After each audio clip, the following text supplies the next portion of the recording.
Welcome sir. जी। 2 years of Gadar 2 मतलब अब ऐसा लगा था कि अभी पिछले साल ही अभी रिलीज़ की थी पिक्चर, 2 साल हो गए गदर 2 को। How does it feel as a film maker और फ़िल्म फ़िल्म इतनी बड़ी मतलब हिस्ट्री क्रिएट किया फ़िल्म ने। तो क्या है, समय पंख लगा के उड़ता है। मुझे तो लगता है अभी कुछ दिनों पहले ही गदर 1 भी रिलीज़ हुई थी। ये गदर 2 भी आ गई। लोग कहते हैं 20 साल के बाद रिलीज़ हुई, 22 साल के बाद। गदर 2 को भी 2 साल हो गए। तो क्या है कि मुझे आज के दिन याद आ रहे हैं। हमारी गदर 2 की एडवांस बुकिंग 10 दिन पहले खुली थी और 9 तारीख की शाम को मुझे आज तक का याद है, मेरे पास डाटा आया, 20 लाख टिकटें गदर 2 की एडवांस में बुक हो गई थी, never before in the history. और हमने 10 तारीख को ये पोस्ट भी डाला था कि 20 lakh ticket in advance sold. Gadar एक ऐसी पिक्चर है जो कि जिसका कि ओरिजिनल और नेचुरल क्राउड आया था। कोई हाइप्ड नहीं है, कोई बॉट नहीं है, कोई कुछ नहीं है, सारी दुनिया जानती है। और बहुत ही एक्साइटमेंट था, बहुत ही ज़्यादा एक्साइटमेंट था।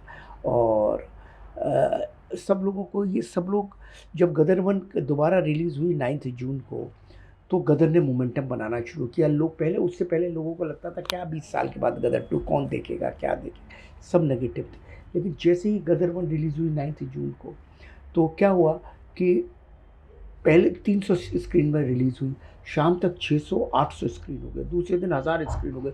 3 दिन की रिलीज़ की थी हमने और 3 में 3 करोड़ का बिजनेस कर लिया उसने और गदर 1 ने। और एग्जीबिटर चाहते थे मंडे ट्यूसडे वेडनेसडे वो तो मतलब चलती रहती और 1000 2000 3000 स्क्रीन हो जाते गदर 1 के। लेकिन हमको नहीं करना था, हमने सिर्फ टोकन रिलीज़ किया। तो वहाँ से पूरी इंडस्ट्री और पूरी ऑडियंसेस में मोमेंटम बन गया कि गदर 2 की ऑडियंस है और है। तो जी ने 10 दिन पहले एडवांस बुकिंग खोल दिया। लोग और कोई 10 दिन पहले कोई एडवांस बुकिंग खुलती है, आजकल तो 2 दिन पहले खुलती है गदर। और हमने गदर 2 का प्राइस रखा सिर्फ 200, 250, 150, 100। हम 500, 600, 800 की टिकट पे गए ही नहीं। तो गदर 2 ने 800 करोड़ का बिजनेस कर लिया 250 रुपये की टिकट पे। अगर हम नॉर्मली जैसी फिल्में कर रहे हैं 800, 700, 1000, 1500 की टिकट होती, तो गदर 2 आज 1500 करोड़ के ऊपर होती। 5 करोड़ के ऊपर का फुटफॉल हो गया उसका। पर क्या ऐसा चीज़ था गदर 2 में जो ऑडियंस से इस तरीके से कनेक्ट हो? What is that one thing you feel directly connect किया ऑडियंस को और ऑर्गेनिकली लोग आए? इसमें कोई उसका रीज़न ये था कि गदर 1 लोगों के दिलों में उतरी हुई थी। बहुत ही अच्छी पिक्चर थी गदर 1। इंडस्ट्री में ना तो गदर 1 को अवार्ड मिले, ना इंडस्ट्री ने इतनी बड़ी हिट होने के बाद भी गदर 1 को बहुत सारे लोगों ने सराहा, पर बहुत सारे लोगों ने सराहा भी नहीं, एक्सेप्ट ही नहीं किया। बाद में उनको एक्सेप्ट करना पड़ा। तो जब गदर 2 आ रही थी तो इंडस्ट्री को यही था कि अभी कहाँ होगा, 20 साल हो गया, सनी देओल हो गया, अनिल शर्मा खत्म, अब क्या होगा। लेकिन गदर 2 का क्या था, गदर 2 में जो तारा सिंह का जो किरदार था, जो कथा थी, जो तारा सिंह दोबारा जाएगा पाकिस्तान, ये बात ही ऑडियंस को बहुत एक्साइट करने वाली थी। और लोग जीते की कहानी देखना चाहते हैं। तारा सिंह सकीना की कहानी तो देखी थी उन्होंने। जो बच्चा जीते हैं, जो उत्कर्ष ने प्ले किया, वो क्या बड़े होके क्या करेगा। पब्लिक में ये था जो इंडस्ट्री में नहीं समझ आ रहा था। इंडस्ट्री में किसी को नहीं समझ रहा था कि जीते को लोग देखना चाहते, कौन जीते, क्या जीते। जीते ने इतना दिल में इतना घर कर लिया था गदर 1 में कि घर घर के बच्चे में जीते हो गया था। मुझे आज का सा याद है, गदर 1 रिलीज़ होने के बाद मैं यूरोप गया था, पेरिस गया था। वहाँ उत्कर्ष के पीछे 700-800 लोग आ गए। हम लोग अपेरा हाउस में थे और वहाँ जो इंडियन 700-800 लोगों को पता लग गया, वो बाहर आके खड़े हो गए उत्कर्ष से मिलने के लिए। तो जीते का इम्पैक्ट इतना ज़्यादा था जो इंडस्ट्री नहीं समझ रही थी, जो मुझे मालूम था। पर लेकिन आपने बोला इंडस्ट्री इंडस्ट्री आपको लगता है इंडस्ट्री एक नेगेटिव पहला देखती है, मतलब was trying to run your film down, ऐसा लगता था आपको कि नेगेटिव इसीलिए हो रही थी नहीं, देखिए इंडस्ट्री? क्या होता है, यहाँ सब लोग बड़े फियरफुल हैं। नेगेटिव देखते हैं इसलिए नहीं कि उनके में कोई नेगेटिव है, वो एक्चुअली इतने नेगेटिविटी से खुद गुजर चुके हैं, उनको सारी चीज़ नेगेटिव लग रही है। उनको 100 में से अगर 4 फिल्में, 3 फिल्में, 2 फिल्में हिट हो तो आदमी नेगेटिव जोन में ही है ना। हिट पॉजिटिव जोन में आएगा कैसे। तो दोष उनका भी नहीं है, दोष किसी का नहीं है। यहाँ पे क्या है कि तुलसीदास जी ने कहा, समर्थ को नहीं दोष घुसाएं, जो समर्थवान है उसको कोई दोष नहीं है। इसीलिए जो स्टार बड़ा है, जिसकी दुकान चल रही है, जो हिट है, ऑडियंस को लगता है कि बस वही हिट है और वही पिक्चर को चलाएगा, उसके अलावा कोई नहीं चलाएगा। आज नरसिम्हा महाअवतार इतनी बड़ी हिट हो गई, कौन था? कोई हीरो नहीं है। एनिमेटेड फिल्म सयारा, नए लड़के, hats off to Yash Raj, जिन्होंने नए लड़कियों पे 40 करोड़ रुपया लगाया। गट्स सबसे ज़्यादा उनका, डायरेक्टर का गट्स है, उसने नए लड़के के लिए। आर्टिस्ट अच्छे हैं, लेकिन पब्लिक आई ना, पब्लिक खूब सूंघ लेती है खुशबू। इंडस्ट्री ऐसा नहीं सोचती। इंडस्ट्री क्या बोल रही थी? 2 करोड़, 3 करोड़, 4 करोड़ भी पहला दिन आ गया सयारा को तो बहुत बड़ी बात। कितना आया? सोच सकते थे? नहीं सोच सकते। तो हम लोग डाटास पे चलते हैं, हम माइंड पे नहीं चलते। माइंड अलग है, डाटाज अलग है। डाटा आपका 40 घरों में आपने टीवी में लगा रखा होगा। आपने ऑरमैक्स है, उन्हें 500, 1000, 1500, 2000 का उसका सैंपल होगा, तो कैसे उससे पता लगेगा? आदमी, पिक्चर बड़ी हिट तब होती है जब वो लोग आते हैं जो फिल्म नहीं देखते हैं। उनके पास तो उनका डाटा कलेक्शन कोई है नहीं। गदर उन लोगों ने देखी जो लोग कभी फिल्म देखने नहीं आते, बरसों बरस नहीं आए, उनके पास आप डाटा कलेक्ट कैसे करेंगे? तो दोष उनका भी नहीं है।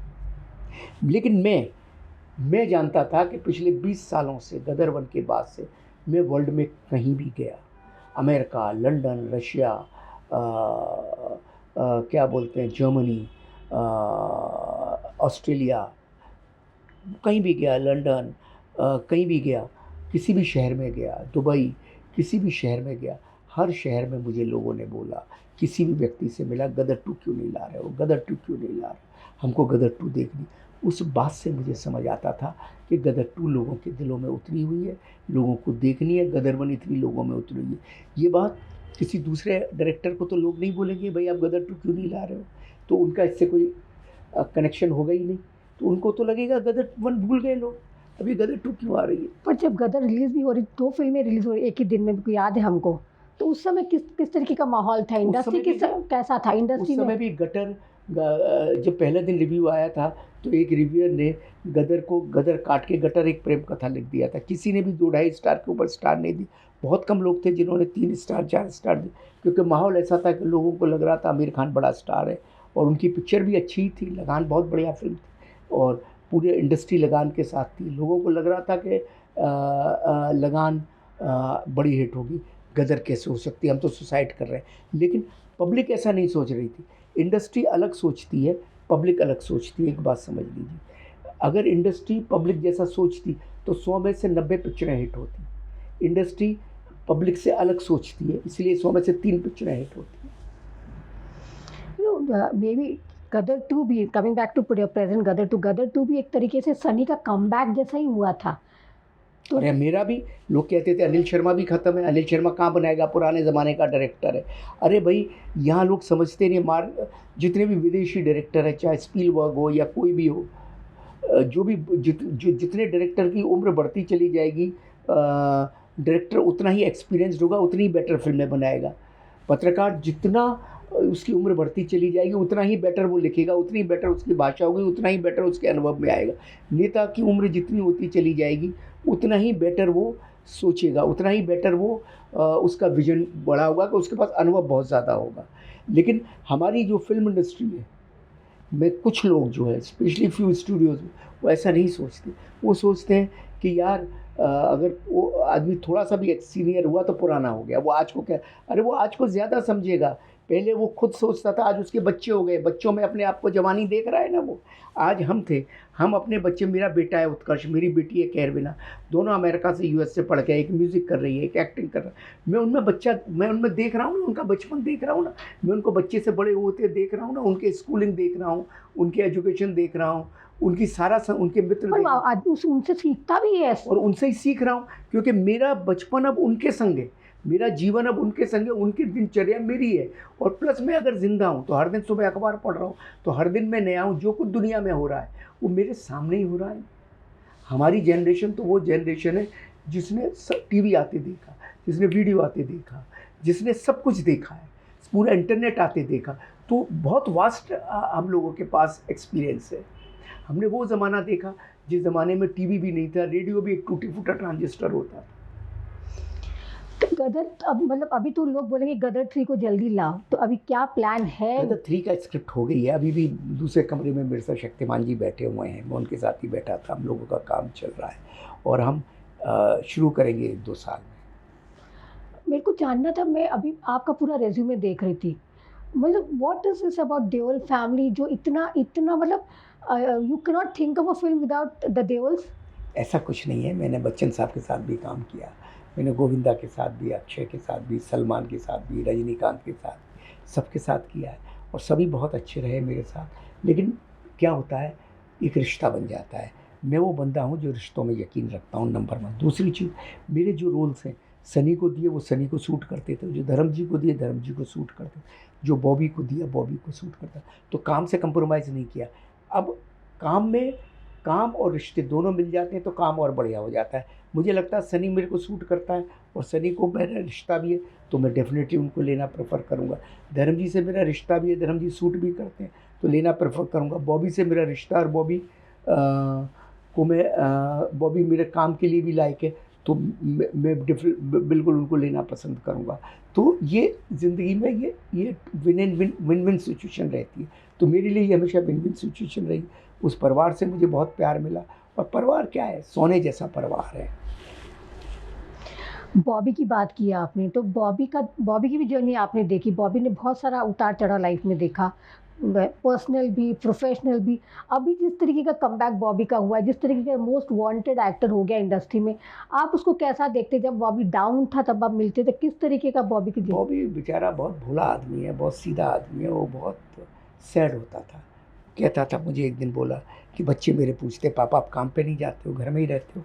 तो ऐसा इतना सीधा आदमी है वो एकदम, और जो जो होता है मुँह पे बोल देता है।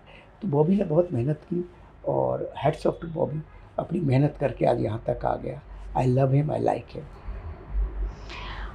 आपके बच्चे की बात करते हैं, उत्कर्ष की। उत्कर्ष मतलब क्योंकि आप अगेन वो नेपो किड की बात लोग करते हैं, but he is your son. Utkarsh ने बहुत चैलेंजेस देखे हैं। लोग इंडस्ट्री मालूम अनिल शर्मा का बेटा, अनिल शर्मा पिक्चर बनाएगा उनके लिए, वो सब होता है। बट आप कैसे देखते हो उत्कर्ष की जर्नी, उत्कर्ष के जो स्ट्रगल, उत्कर्ष के जो चैलेंजेस, उत्कर्ष जो आके आपको कभी बताता है कि what are the challenges he faces? And as an actor मैंने देखा है कि he is grown as an actor and he's improved as an actor also, and much more confident, much more pleasant to see him on camera now, on screen rather. Tell me about that. उत्कर्ष देखिए क्या है, बहुत down to earth लड़का है। 5 साल America में रहा, 4-5 साल। हमने उसको कहा कि यहाँ तो उसको आम जीवन देखने को नहीं मिलता था। फिर भी हमने यहाँ भी उसे कभी जब कॉलेज जाता था तो मैंने कहा तू बसों से जा, वैसे जा, ऐसे जा, ट्रेनों से जा। अमेरिका में भी उसको हमने गाड़ी नहीं दी। हमने कहा तू साइकिलों पे जा, तू पब्लिक ट्रांसपोर्ट से जा, हॉस्टल में रहे। तो बहुत डाउन टू अर्थ जीवन देख के आया। यहाँ भी ये ठीक है, लोग बोलते हैं अनिल शर्मा का बेटा, अनिल शर्मा फ़िल्म बनाएँगे, ऐसा नहीं है। वो बाहर भी बहुत स्ट्रगल कर रहा है, बहुत जाता है। लोग बहुत प्यार भी देते हैं उससे, बहुत प्यार से मिलते भी हैं। वो एक उसको प्रिविलेज भी है कि बेटा होने का। लेकिन ये भी है कि काम आपको तभी मिलता है जब आप बिक रहे होते हैं मार्केट में। तो वो बहुत सारी सब्जेक्टों पे उसके काम हो रहा है, बहुत सारी चीज़ें कर रहे हैं, लेकिन स्ट्रगल तो है। ये एक एक्टिंग ऐसा बिज़नेस है कि जहाँ पिता आपके लिए कुछ नहीं कर सकता, आपको एक मौका दे सकता है, इस कैमरे के सामने आपको ही आना है। और उत्कर्ष को मैं देखता हूँ एज़ ए ब्रिलियंट एक्टर। उत्कर्ष को मैंने अमेरिका भेजा, 4-5 करोड़ रुपया उस पे खर्च किया अमेरिका भेजने में। तो मैं तो कोई इतना बड़ा आदमी नहीं हूँ, मैं तभी करता जब मुझे लगता था वो इस लायक नहीं। तो मैं तो उसको बोलता इंजीनियर बन भाई, वो पढ़ाई में बहुत अच्छा था, हमेशा 90% मार्क्स लाता था। तो मैं क्यों नहीं कहता कि तू कहीं दूसरा काम कर। लेकिन चूँकि वो मुझे लगता है कि वो बहुत बड़ा एक्टर है और इंडस्ट्री के लिए एक दिन बहुत बड़ा एसेट बन सकता है, इसीलिए उसको मैं सपोर्ट कर रहा हूँ। नॉट फॉर माय सन, इसलिए कि वो उसमें गुण है अच्छे एक्टर के। और मैं नहीं कह रहा, आप ही बताइए, आपने जीनियस देखी, आपने गदर देखी, आपने बनवास देखी, आप खुद देखिए उसके अंदर कोई एज एन एक्टर कोई कमी है नहीं है। और एक्शन, गदर में उसका एक्शन देखिए, अभी वो एक्शन पिक्चरों पे कंसंट्रेशन कर रहा है, अपनी बॉडी बना रहा है, अपना कलारी सीख रहा है, अपना साउथ में जा रहा है एक्शन सीखने के लिए, बहुत सारी जगह जा रहा है, अपना बहुत सारा अपना काम कर रहा है। तो रोल के हिसाब से वो आपका उत्कर्ष में का गुण क्या है, वो रोल के हिसाब से अपने आप को, अपनी बॉडी कंस्ट्रक्ट कर रहा है। चूँकि अब वो कोई एक एक्शन पिक्चर की प्लानिंग में, तो उस हिसाब से उसका बॉडी बनाने में लगा। तो बहुत मेहनत करता है, बहुत हार्ड वर्क करता है, और उसको कोई भी स्टेरॉइड का काम नहीं लेना। उसको जो करना है बहुत नेचुरल करना है। बहुत डाउन टू अर्थ, बहुत नेचुरल, बहुत ईमानदार लड़का है, और ईश्वर चाहेगा तो जो है वो एक दिन वो उसको मिलेगा ज़रूर। जो आप फेलियर को कैसा देखते हैं? वनवास थिएटर में नहीं चली। आप अभी बता रहे हैं थोड़ी देर पहले कि आप one of the finest film that it's very close to your heart.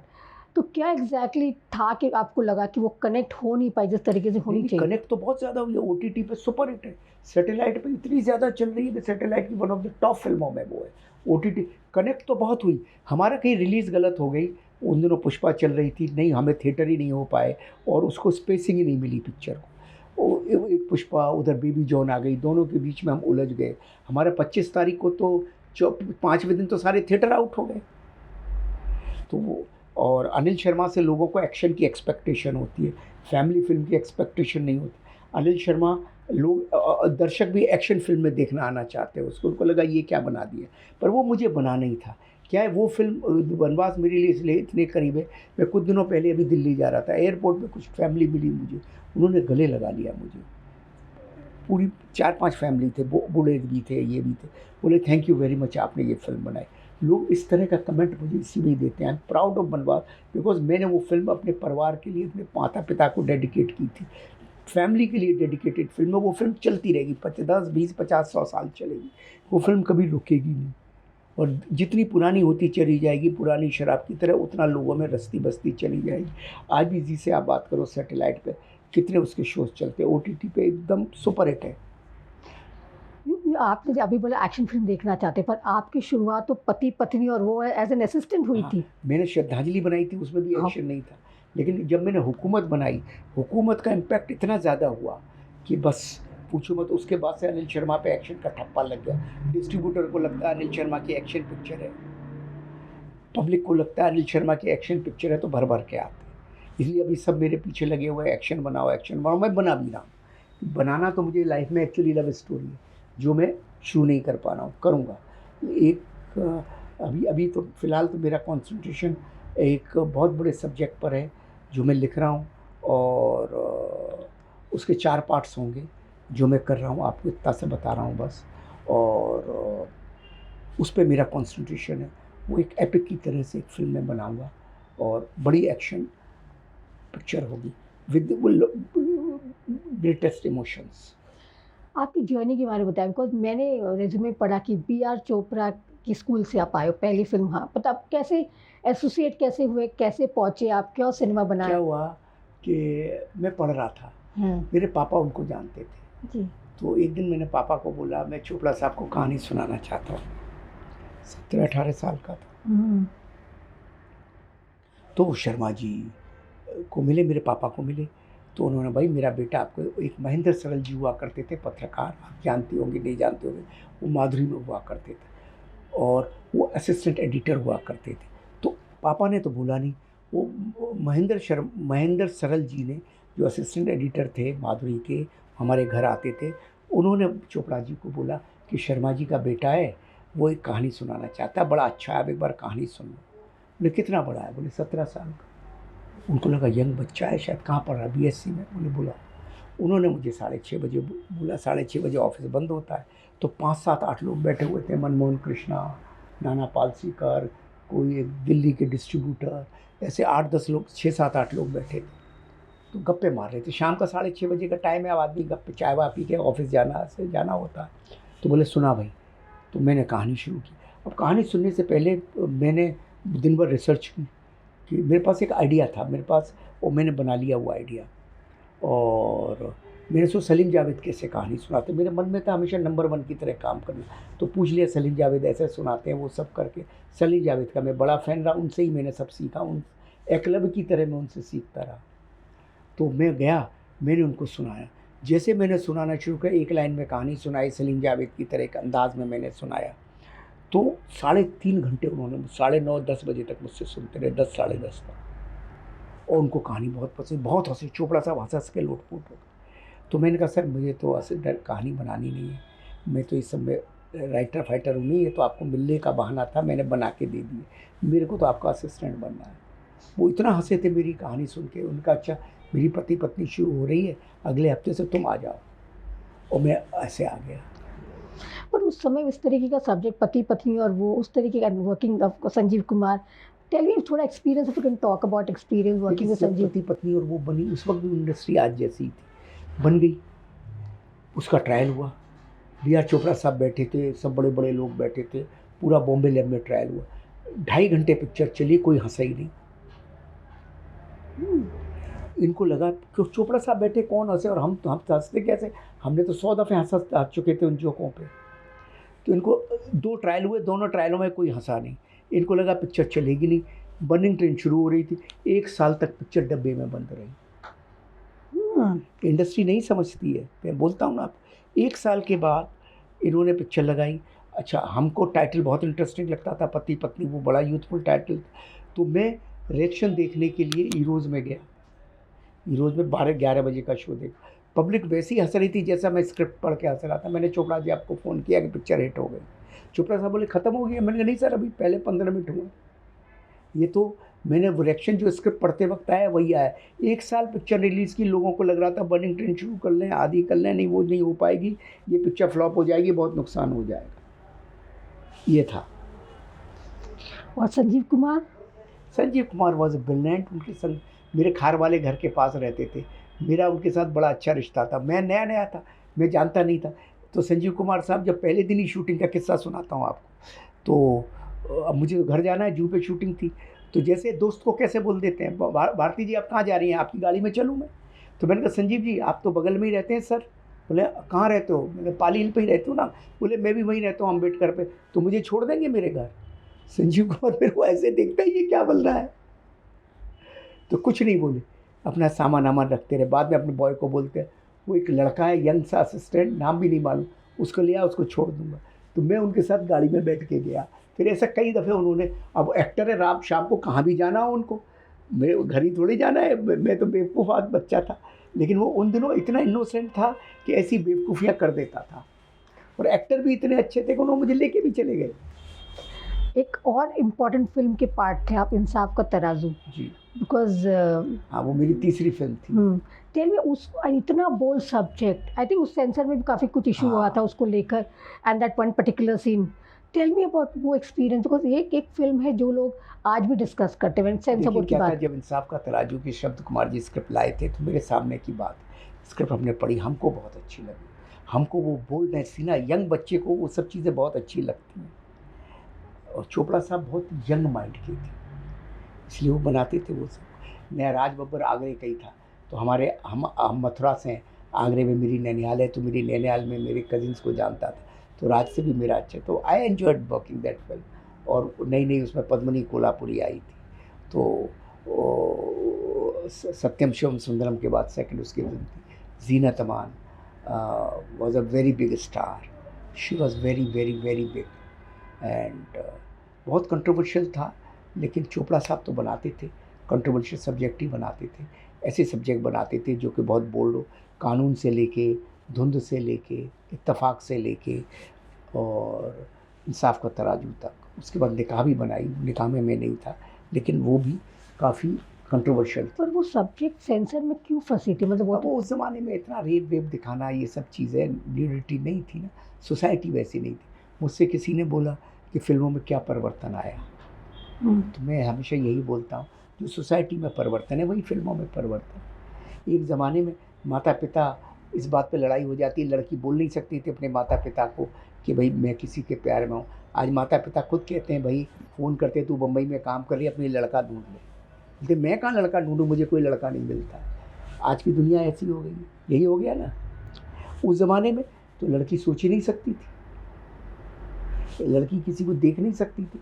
तो जो सोसाइटी में फ़र्क है वही फिल्मों में फ़र्क है। तो सोसाइटी के हिसाब से उस वक्त वो बहुत, एक चाइल्ड बच्चे के साथ रेप वेप बहुत ऐसा था कि लोगों की देख नहीं सकती थी, सोसाइटी ऐसी थी। पर ए सर्टिफिकेट फिल्म को आना कितना फिल्म के खिलाफ गया कि नहीं गया क्या? नहीं ऐसा नहीं था। ए सर्टिफिकेट तो फिल्म और लोग ज़्यादा चलती थी तब। ए सर्टिफिकेट फिल्म होती थी ना, पिक्चर और हिट होती थी, क्योंकि लोगों को लगता था इसमें कोई न्यूडिटी होगी, लोग और जाते थे। पर आपने डेब्यू किया एक श्रद्धांजलि से राखी के साथ। Tell me about that film, why you chose 21 के थे तब आप, पहले पहली फिल्म 21 साल में आपने 21-22 डायरेक्ट की है। साल, हाँ। टेल मी अबाउट श्रद्धांजलि। 21 साल के अनिल शर्मा। देखिए, राखी जी बहुत बड़ी स्टार थी, मुझे श्रद्धांजलि में चाहिए थी वो, किसी तरह से मैं उन तक पहुंचा। उन्होंने कहा, वो मुझे देख के एकदम शॉक्ड हो गई। बोले, ये कोई लड़का है बी आर चोपड़ा का नाम लेके मेरे पास आ गया, ब्लफ करता है। अब 21-22 साल का लड़का तब तो डायरेक्टर बनता नहीं था, डायरेक्टर 40 साल के 45 साल के बनते थे। तो उन्होंने कहा ब्लफ हो गया। बोले 10 मिनट है तुम्हारे पास, कहानी सुनाओ। मैं 6 बजे बुलाया, मैं 10 बजे तक उनके साथ रहा। कहानी में इतनी इन्वॉल्व हो गई, इतनी इन्वॉल्व हो गई, मेरे कपड़े क्या होंगे, मेरी ड्रेस क्या होगी, मेरा मैं बैग कौन सा पहनूंगी, मैं चप्पल कौन सी पहनूंगी, बाल खुले रखूंगी, ये करूँगी, फलाना होगा, दुनिया भर के। और मैं भी जवाब देता चला गया, पता नहीं कहाँ से सरस्वती बैठ गई मेरी। और पिक्चर ख़त्म हुई, कहानी ख़त्म हुई, उन्होंने बोला मैं पिक्चर कर रही हूँ। तो पैसे पैसे की उनका भाई ने बात की। मैंने कहा मेरे पास तो पैसे है नहीं, साइनिंग इतना, बोले मेरे पास तो नहीं है। मैं 1001 रुपये अपने मौसी जी से उधार लेके गया था लिफाफे में, घर में भी किसी को नहीं बताया था, और वो उनको दे दिया। तो वो ये क्या, बोले कुछ नहीं है, मेरे पापा बोलते हैं कि कहीं भी जाओ शगुन दे के आओ, बात पक्की हो जाती है, और ये जो आपने साइनिंग मांगा है शूटिंग से पहले मैं दे दूँगा आप। वो ऐसा देखती रही। तो ऐसा, तो मैंने कहा, अंग्रेज़ी में एक सेंटेंस बनाया, उन दिनों इतनी अंग्रेज़ी भी नहीं आती थी कि मैं क्या सेंटेंस बनाया मैं भूल गया। My stakes are more higher than you. आपको तो कोई भी रोल मिल जाएगा, आपको तो, आपकी तो डेटा कहीं भी यूज़ हो जाएगी। अगर मैंने आपका ये शेड्यूल नहीं किया तो मेरा करियर तो शुरू होने से पहले ख़त्म हो जाएगा। My stakes are more higher than you. ऐसा मेरे को देखते ही ले लिया। I am thankful to Rakhi ji till today. उनकी वजह से आज मैं यहाँ तक पहुँच पाया। अगर वो उस दिन हाँ नहीं कहती तो ये कहानी नहीं बनती। आपने देओल फैमिली के अलावा अक्षय का नाम लिया और मिस्टर बच्चन का नाम लिया, and you have seen their journeys also. Mister Bachchan की भी जर्नी, बच्चन के भी हाइज एंड लोज देखे हैं, अक्षय का भी highs and. How do you look at these two stars today? They are very big, बहुत बड़े, बहुत इंसान बहुत अच्छे हैं। बच्चन साहब ने कहाँ से कहाँ का दौर देखा है, सनी सर ने भी कहाँ से कहाँ का दौर देखा है, और बड़ा ही लेगेसी है इनका। और ये ऐसे सुप्रीम स्टार्स हैं जो कभी कभी पैदा होंगे, और ऐसे स्टार्स बाद में कब कौन से आएंगे कह नहीं सकते, ये हो नहीं सकते ऐसे स्टार्स। मिस्टर बच्चन के एक्सपीरियंस का, वर्किंग एक्सपीरियंस के बारे में बताओ उस समय बहुत के। अच्छा वर्किंग जी, बच्चन साहब के साथ तो किसी का भी गलत एक्सपीरियंस हो, टाइम पे आना, टाइम पे जाना, इन्वॉल्व होना, हमेशा सीन हाथ में रहता था। सेट पे बैठे हैं 4 घंटे भी बैठे हैं, बैंड में जाते नहीं थे, सिर्फ सीन ही पढ़ते रहते थे। तो he is great. Same with Sunny Deol. Sunny Deol totally involve रहते हैं, टोटली सब कुछ रहते हैं। मेरा उनका तो बड़ा प्रेम भरा रिश्ता है। यू नो, मैं वो भी देख, बर्निंग ट्रेन एक फिल्म जो, मतलब मैंने स्कूल में थी, मैंने देखी film. Tell me about burning train, उस तरीके का नंबर फिल्म को, because it was a very tough film to shoot. 40 actor थे, और मेरी सेकंड फिल्म थी, नया नया मैं था, और बड़ी कमाल कमाल के बर्निंग ट्रेन पे तो हम एक पूरा एपिसोड कर सकते हैं कभी। बाद में बात करने पे, लेकिन सेट बताओ ना, वो कैसे बनाया था सेट, कैसा सेट था? रियल ट्रेन बनाई थी, 2 ट्रेन के डब्बे बनाए थे, वो फिल्म सिटी में थे और आरके स्टूडियो में थे, दोनों जगह 2 सेट बनाए थे। और अनिल शर्मा ने स्टूडियो बनाने की, यूनिवर्सल स्टूडियो की कहानी क्या है?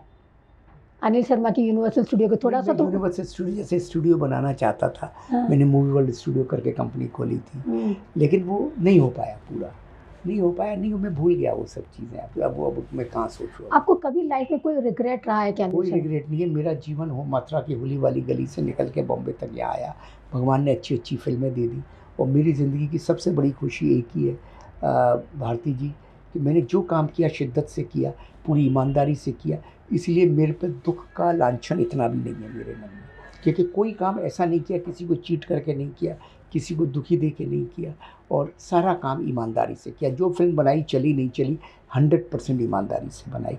इसकी जो खुशी होती है, इसकी जो सक्सेस होती है, संसार की सबसे बड़ी सक्सेस, सबसे बड़ी खुशी है। बहुत समय बदल गया है क्या इंडस्ट्री का? कुछ नहीं बदला भाई है, नाक तो आंखों के बीच में ही होगी, बस बदला है सोसाइटी, तो उस हिसाब से सब्जेक्ट्स बदले हैं।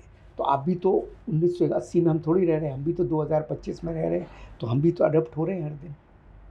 वो ऑफ रिकॉर्डिंग, मतलब I will not put this out, but मैंने कल देखी फिल्म है यार, जोरा और अंदाज 2।